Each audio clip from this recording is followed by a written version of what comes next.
This week's election went mostly as expected, with all of Louisiana's representatives keeping their seats. Voters did elect a second Democrat to Congress, and lawmakers are back in Baton Rouge to talk tax reform. I sat down with Melinda DeLotte from the Public Affairs Research Council to talk politics. The special tax session started this week. What's the goal with that?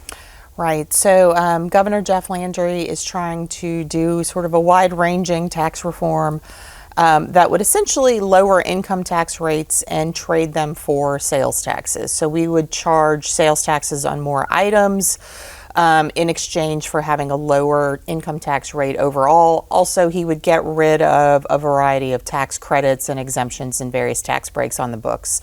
The idea is to try to help fill a budget gap that is looming in the next budget year, but also to lower income tax rates overall for people. So it's a 2.5-week session. They're going to be debating a lot of bills in a very compressed time period that could fundamentally restructure how we charge taxes on people who live here. So 16 bills have already been filed, Melinda, and there are more to come.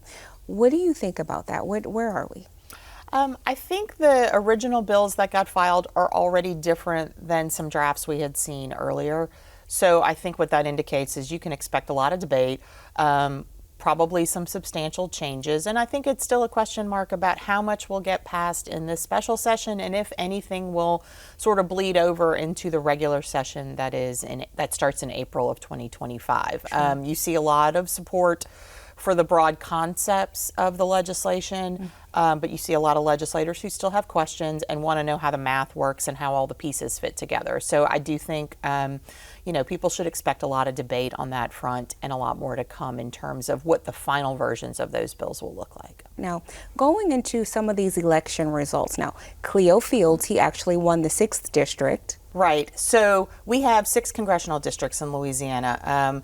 5 incumbents won their re-election bids. That's 4 Republicans: Steve Scalise, Clay Higgins, Mike Johnson, and Julia Letlow, and then Democrat Troy Carter.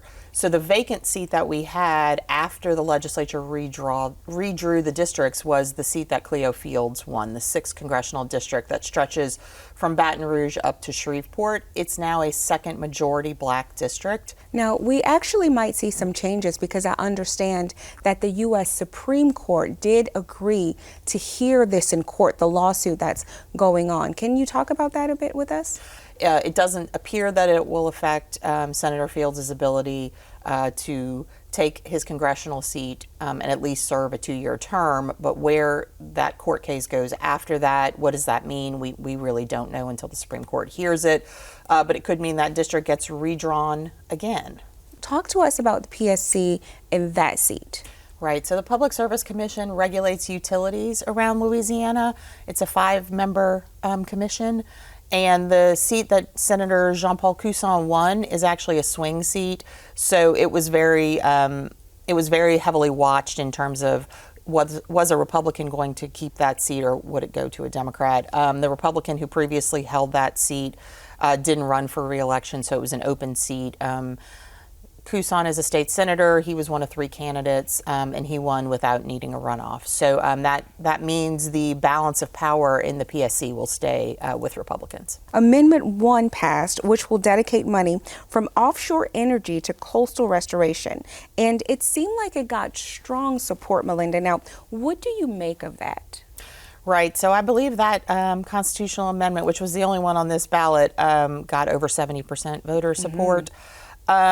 Look, coastal restoration and coastal erosion is a big issue in Louisiana. Obviously, the majority of our population lives in South Louisiana, lives in areas that are seeing coastal erosion and that are seeing pretty significant changes to the way that the state looks, quite frankly. And so I think broadly coastal restoration initiatives are fairly popular, particularly in South Louisiana.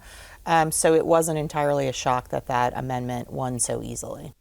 There will be an election in December. People will have to choose some local candidates still in a lot of local races in Louisiana, but they'll also have 4 constitutional amendments coming.